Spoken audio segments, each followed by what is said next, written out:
Hello and welcome, and in today's video I'm going to be sharing with you the top 10 most legendary Ark tames. So without further ado, let's get straight into it. In at number 10 we have got ourselves the Crystal Wyvern, and this creature is here simply because, come on, it's the Crystal Wyvern. Compared to the normal Wyvern, I find it is just a much better creature, and it is so much better for me that I have to put it on the legendary creatures list. It's kind of a marvel, a miracle if you will, that this creature is actually in the game. A Wyvern, and even a better version of the Wyvern that is significantly easier to tame than the normal Wyvern, and also just generally a lot less hassle on servers, as a lot less people tend to be on Crystal Isles than maps like Ragnarok. Ragnarok is actually the most popular Ark map out there, at least I'm still confident it is. I'm not sure where Fjorda is at, but I'm pretty sure Ragnarok is still the king. Also, on top of that, you might be saying, well, Wyverns spawn on Scorched Earth. Well, they're really just a pain on that map. Whereas on Crystal Isles with the Crystal Wyverns, you can simply just get the Primal Crystal, you knock out one of these things, and you can get the Primal Crystal from them, and then it'd be level 60, passive tame them, and boom, there you go. The personal favourite of mine is the Blood Crystal Wyvern. I just really like the abilities that it has. This is the Tropical Crystal Wyvern, but a lot of you out there in the comments below have been saying you really love the Ember Crystal Wyverns, and they definitely are a really good one as well. And if you've never tried out Crystal Wyvern before, if you're anti-Crystal Wyvern as well, really try one out for yourself. And if you've tried them loads and then you still hate them, then that is the only excusable excuse for not liking these things. Continuing on, we have got ourselves the Snow Owl. This creature can be found all across Extinction, and I think it can also be found on Fjorda as well, and it really is one of those gold stars. It gets a gold star from me, if you will. This creature is just so great in its density of abilities and its just general use.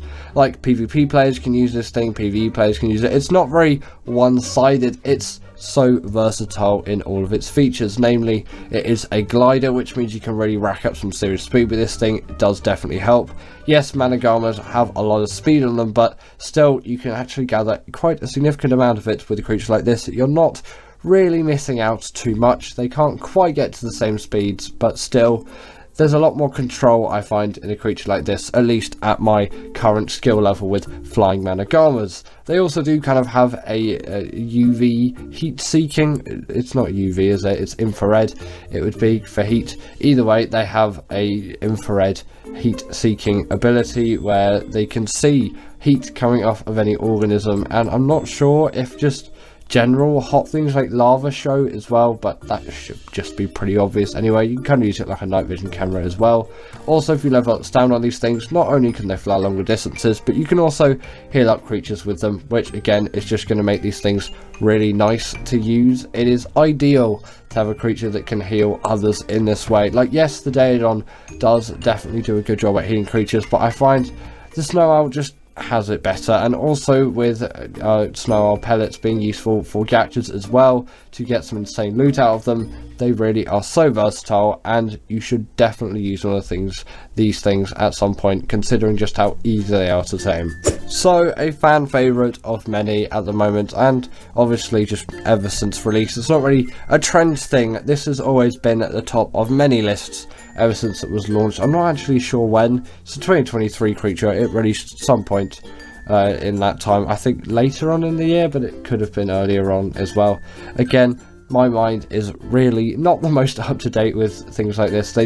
Time goes by so fast, doesn't it, really? And you look back at all these things, you're like, actually, when was that? Either way, the Runner can be found on the island and also the Lost Island, and I find on normal Ark these creatures are quite rare, whereas on ASA they're a lot more abundant. I don't know what it is. Is it just like how the spawns work, or is it just some kind of placebo where I'm just like, oh yeah, more are definitely spawning, when actually no more are spawning? I haven't really played much ASA anyway, so it's not that I've played more. Either way, looking on it, the Runner is an extremely strong tame which you can find in the swamp biome, and it really is going to be extremely useful for that job. Not only because they can deal heavy amounts of damage, but also they can pick up a large range of creatures as well. And on top of it, they're just heavily mobile flyers which are really capable. They're really strong in what they do, and although their tame method is pretty much just a rehashing of the Reaper, it's still a really cool one to walk through. And now with the net gun and things like that, this tame actually does become quite a breeze. It's a lot harder, especially if you go for the 100% effectiveness. I find that not really to be the most useful on a creature like this. That's just my personal preference though, but you know, you might think differently. Comment your thoughts down below. Are you a pro 100% effectiveness on running Agathas or against it? Because it seems to me a lot more effort than it's worth, and they're really not that difficult to tame anyway. Just get yourself the highest level one that you can find and tame it. Just normally, you don't need the 100% effectiveness. If you have the resources at the time, then just go for it. You might as well, but you know, for me it's not really worth it because they're not really boss creatures and they still really do pack a punch no matter the effectiveness. But it obviously does matter on the level. Some really low level ones tend to really lack in the health department. In at number 7 we have got ourselves the Argentavis. This creature is here as for me it is just one of those kings. I can't live in Ark without an Argentavis in the map. Spawns all over the island and really is a popular one among many, including myself. It is so capable of gathering things like metal, crystal and obsidian, especially considering it has weight reduction on them. Obviously it's not going to be doing the gathering, but it's going to be doing all of the heavy lifting and the carrying. Obviously you can pair it with Nanki and a Dodic, and then you can gather all that metal, crystal, obsidian, stone, thatch, wood, even depending on what creatures you're using. So there's a lot of versatility you can get out of a creature like this. Also, people do give them a bit of a bad hit sometimes for their slowness, whereas actually I find they're not the slowest things out there, and especially considering that you've got a very high stamina and very high weight stats, they are a lot nicer to use than something like a Pteranodon in my opinion. Yes, they're not as fast, but you don't have to take as many breaks, especially if at the time you don't really have a very high level Pteranodon, because you tend to be taming lower level ones as they are kind of first flies in the game, but obviously you will get some higher ones later on. But still, even with 150s, I find they're a bit lackluster in the stamina and weight department still, whereas the RGs really aren't, and you can really push with an RG. On top of that as well, their saddle does act as a portable smithy, which is just a really nice addition to have, and also a nice regen buff is gained if you kill something or if you just eat any general dead corpse. Now, I'm sure you all did expect this creature to be on the list, and yes, we have got ourselves the Shadowmane. This is just one of those creatures where it is so improved from something like the Thyla. It kind of seems a little bit mental why you'd still be using those, apart from their climbing ability and also just general accessibility. I'm not saying the Thyla doesn't have any use anymore. You can still definitely use it. It is a great creature. It's not like it's had all of its ability stripped from it, but there's just less going for it now since this creature's been released. And I know it's been released for a while, but still, you know, the Thyla's been around still for a lot longer than this thing. It is fast, agile, can go invisible, has the hydration buff, deals tons of damage, has natural armor, and no saddle is required. And although the tame method can be an absolute pain pretty much all of the time, they are really nice to have, and also they're pretty decent underwater as well, which you might not expect, but you also might expect considering their code name in the game is Lionfish Lion. So, you know, they better be good at swimming, and they definitely are. Really great boss creatures as well, and just general all-rounders. They've got the mobility, they've got the damage, they've got really everything going for them in a small carnivore. In at number 5, we have got the Bloodstalker, and I put this creature here as I find it is so useful for doing any kind of like underwater exploration. And I know you can get Megalodons and Mosas and Basilos and all those creatures to be able to explore those underwater environments, but I find with a creature like this is the top tier one out there. I have found nothing better ever since I started using it. Firstly, you can skim over the top of the water, and also once in the water it has an incredible amount of speed, and you can see all the aggros of the creatures nearby as well, so it really does generally benefit you. And I'm not sure if it has the kind of neutral mode as well. I haven't actually used these things within the past week, and my brain is failing me because I've had some other musicy stuff going on, if you were wondering, by the way. Either way, these creatures incredibly great for underwater travel, but also just incredibly great for normal travel as well. They are so ideal for general travel as long as you have some kind of elevation in the area. It's not going to work on just flat plains, but they still do have a decent amount of speed in them walking, although it can be a little bit of a drag, and there's some better creatures out there just for walking across flat plains. You can find some creatures which will vastly excel compared to the Bloodstalker in that asset, but this has other uses. Also, on top of that, they actually aren't the worst damage dealers out there. You definitely wouldn't be bringing these things into boss fights. I'm not even sure if they're allowed into boss fights, probably not, considering their like grappling abilities all around, but they're not actually the worst damage dealers, and you can actually, if you get a high level one, deal some pretty decent damage to some enemies. You'd probably be surprised actually. Now, I'm sure you expected the Desmodus to be on this list. Come on, it is the Desmodus after all. Probably my favourite or second favourite glider really, considering what's coming up next on the list, although that one does work slightly differently as it's technically not a flyer, and although this does have the gliding ability, it's still a flyer, but it glides in a way. The next one is just generally a glider. It's not the Rock Drake. The Rock Drake is sadly not on this list. Sorry, it's not a legendary tame for me. I know it's a really great creature, but still, you know, it's not quite for me. Whereas the Desmodus definitely is. You've got Sanguinary Elixir. It's an absolute cheat for tames. Obviously, that gliding ability is going to warrant you tons of speed, which is really nice. They can go up onto walls and vertical surfaces, just like a Tapu Jara. They're much better than a Tapu Jara, by the way. Much more worth your time as well. The exact same tame method as the Bloodstalker, simply just get some blood bags and they will eat it out of your inventory, and boom, Desmodus. They do also need a saddle as well, but that's fine. Also, you get additional armor with the saddle on anyway, so it's usually a good thing to have a saddle than to not.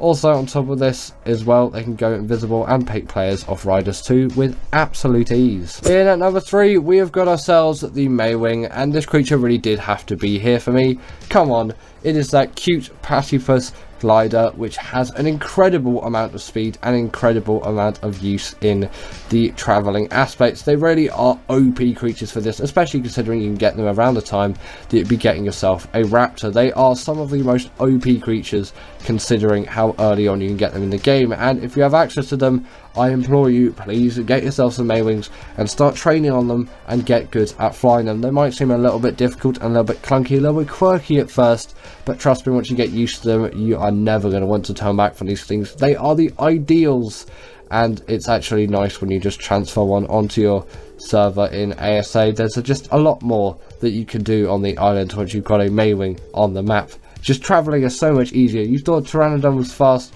Look at the Maywing. These things are absolute zoomers across the map.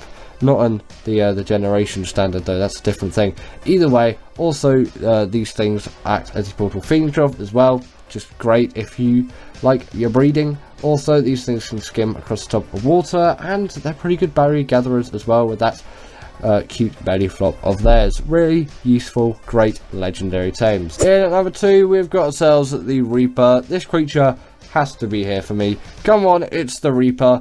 This invented that pretty weird and very innovative and interesting taming method that we all know and love from the Rhino Ganathor. Obviously, it's basically just a reskin of it, but essentially this is the creature that started it, and for me, it is so much more legendary. Just taming a Reaper for the first time is probably one of the coolest things that you can do in the game, especially if you do it on Operation or Gen 2. Feels a little bit like a cheese because it's so easy, unless you obviously still do it the normal way, but still it just generally is easier because you've got flyers on that map and you've got gliders and all of those things.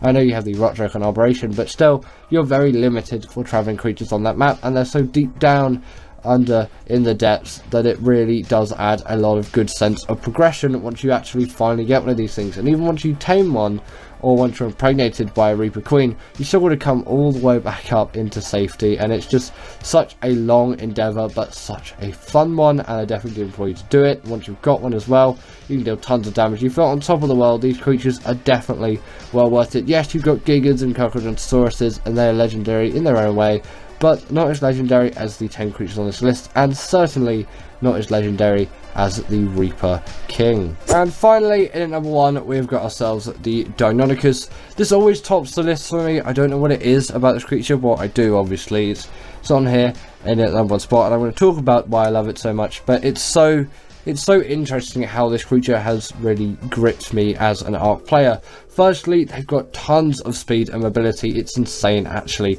how much speed you can get on these things, and they take no full damage, which is just really great for me. I know you can just dismount just before you hit the ground, but you lose a little bit of immersion there, because obviously you wouldn't really be able to do that in real life. Just the smoothness and fluidity of not having to do that really does benefit you, and you can just absolutely tear creatures to shreds with the bleed ability, especially considering that you can grip onto them and do this as well. You can even do this to bosses, which is insane. You can shred through bosses so quickly, especially considering these things also have the pack buff. They really do have everything going for them, apart from the hydration buff and underwater exploration, but you don't really need that for this creature. So yes, maybe it's not the perfect all-rounder, but there's no creature which really does fill all the assets, while you might say the Shadowmane does a similar thing. It lacks in the bleed ability, and it also does lack a climbing ability, which the Deinonychus has, and it also lacks the no fall damage, and on top of that as well, they can't deal the bleed damage, obviously with the bleed ability, which the Deinonychus and the Thyla can, but the Thyla isn't even allowed into bosses, so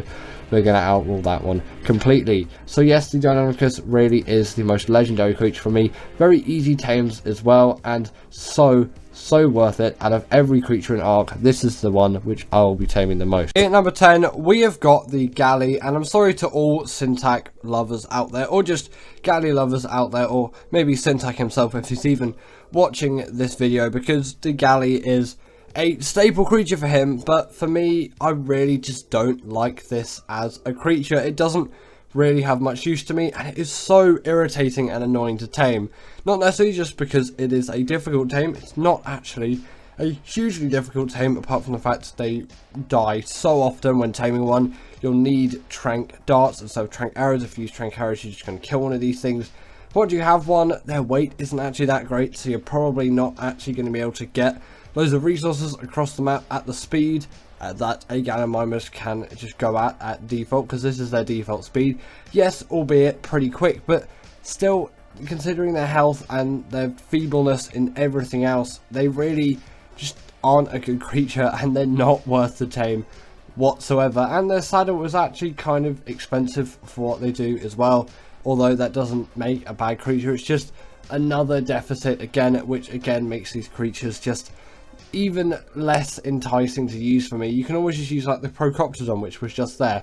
That is a much better creature, which is just so much more robust in all of its features, and the Galley just doesn't have that, and it's kind of a shame, because there's an essence of community with this creature, with obviously YouTubers like Syntac, but most people kind of know you don't really tame the Galley. You kind of avoid this creature, and it's a little bit of the meme. And I was actually going to put the Dodo here instead, but I can't do that to the Dodo, can I? And also the Dodo is really useful for simple kibble, so it definitely isn't deserving on the list.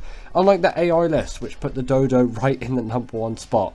Definitely would not do that. Next up, we have got the Packy, and this creature kind of had to be here when you think of it.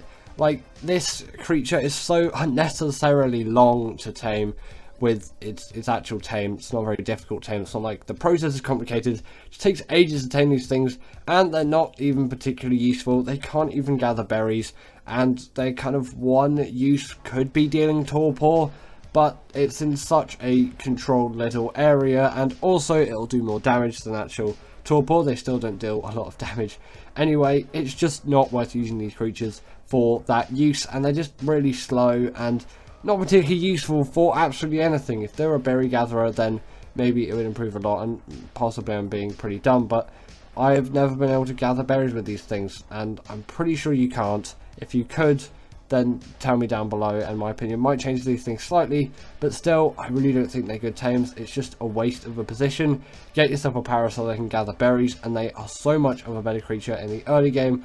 Like, yeah, it could kill a raptor, but it took like over a minute for it to do this. Obviously, I had to edit the video so it would actually fit in the B-roll, but it's just really not a good creature. Don't tame one. Next up, we have got the Archaeopteryx, and I'm just putting this thing here partly because its taming food is unnecessary. It uses chitin. Really? Why? Also, these things spawn in the redwoods, not the friendliest biome to tame in, and since the glide suit came out, they really aren't useful, so I have to put them in the worst Ark creatures list, as there is absolutely no use for these creatures anymore whatsoever. This creature is useless. To carry this thing around, it's just a slog, and you can't really get much use out of it. Just get a normal flyer. It's actually easier to get a Pteranodon than one of these things as the biome when you tame one of these things.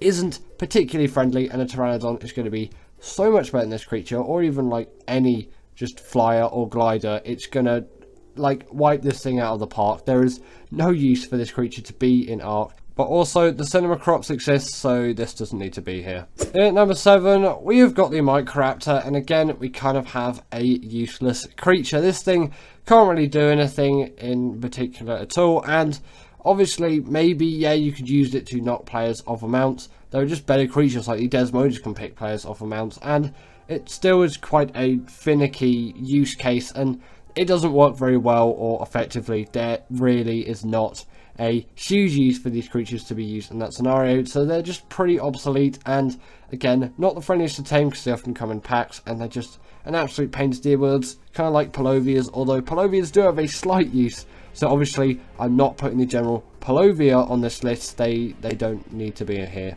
Next up, we have got the Oviraptor. Some people might say this is an unpopular opinion to put here, and surely the Archaeopteryx and the Microraptor are less useful than this thing, as it kind of increases the rate that eggs will be laid by creatures, but it isn't an essential thing to me, at least, and maybe to people that do want loads of them.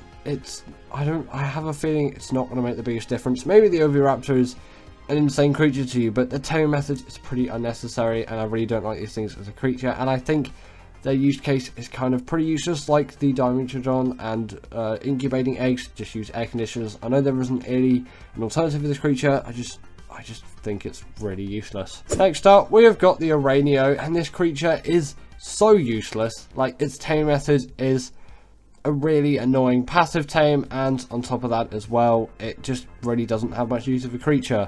I'm going to put the Titanoboa here as well, as it kind of follows under a similar league. Obviously not the same tame method as Titanoboa's tame method, is arguably even worse, and that creature is arguably even less useful, especially considering the new kibble system, whereas before it did actually have a use, and nowadays it doesn't. Just these two creatures, they can't do anything. They're unnecessary tames, and there's no use to these things being in the Ark game at all. Maybe if the Uranio could climb walls and the Titanoboa was still useful for kibble, they wouldn't be here on this list, but they're useless, so they are. Next up, we have got the Pego, and I'm going to kind of put the... Well, I'm not. People might say, well, why wouldn't I put the Ichthyornis here? Well, the Ichthyornis actually kind of has a use. It can gather black pearls and all of that stuff. So, no, it does not deserve to be on the worst Ark creatures list. And I've been throwing the word useless around, but this is still the worst Ark creatures list, not the most useless. But they are, in some ways, big synonyms of each other. But the Pego kind of does have one use, which is it can actually gather berries. What am I turning into a northerner now? It can gather berries for you, which is actually quite a nice feature for a creature like this to have. Although you're taming these things on accident, no one's actually going out to tame one of these things the way you tame one. You just put berries in your lush like your hotbar, and then it will steal them, and then it will tame. So you can tell how that would happen on accident. And all of my Pego tames have been on accident, and they're really just not useful. They don't do anything. They just sit on your shoulder and do nothing, and there's nothing that you can really do with them. Again, kind of falling into the worst Ark creatures list. It just doesn't do anything. It can't do anything, and it doesn't really need to do anything because it's not really a big part of the Ark game. It's just a huge annoyance of a creature, and once tamed, you really just can't get anything out of it whatsoever. At number 3, we have got the female Megaloceros. The male one is actually a pretty good thatch gatherer, but the female one cannot attack whatsoever, so it has to be on the list. It is essentially just used to breed Megaloceroses, so then you could get a better male Megaloceros for better thatch gathering. Don't know why my words are not working today, but yeah, this creature is useless apart from that one thing, which is why it's here. It is such a bad Ark creature. You can't do anything with it whatsoever. You can ride it, and you can jump around with it, and you can move around the map with it. It can't attack though, like the Diplo, but at least the Diplo has knockback, and the Diplo is a good berry gatherer. That gives it some merit. This thing just can't do anything. It feels like whenever you press the attack button or something, if you're looking to that, it just feels like this creature hasn't been coded properly, like there's something wrong with it. But no, there is nothing wrong with it, and if you ever tame one of these things. I don't know why you would, unless obviously you're breeding and you don't know they don't attack. Well, now you do, because these things don't attack, so don't tame it unless you're doing breeding. Really, just one of the worst Ark creatures. Why don't you at least give these things an attack? And at number 2, we have got the Compsognathus, or just the Compy. It's called the Compy in Ark. Don't know why I decided to do the whole long fancy name, but hey ho. And this creature can only be tamed with prime meat. Its torpor goes down ridiculously fast, and once tamed, maybe you could send it to attack something slightly. Really just doesn't have a use. And I'm kind of going to put the Listro here as an honorable mention as well, because it follows a similar suit. Again, kind of has a use like the Oviraptor, where it will buff something from your creatures. It will buff the XP. Just, again, for me, really just not a useful creature. You can't get anything out of these things. And number 1 is anything you really tame with the fish traps, as you do tame that creature if you let them out of the fish trap. And I know maybe you might say that's a little bit of a cheat and it doesn't count, but you have tamed it, so it's there. So coelacanths, saber-tooth salmons, trilobites, all of those things. The worst Ark tame just by far. Like, honestly, you can't use these things for anything. They're just there. Obviously, you can use them when in a fish basket to tame a Shadowmane. That's kind of nice. But you can't when they're out in this form, so that's why they're in at the number 1 spot. So, thank you to my wonderful patrons, Ekaterina Puchkova, Karina Thorne, Dominic Masajewski, and Ethan Tapia, who have all supported me through Patreon or through YouTube memberships. If you want to join this list, then go join Patreon or YouTube members, but thanks to all of these guys.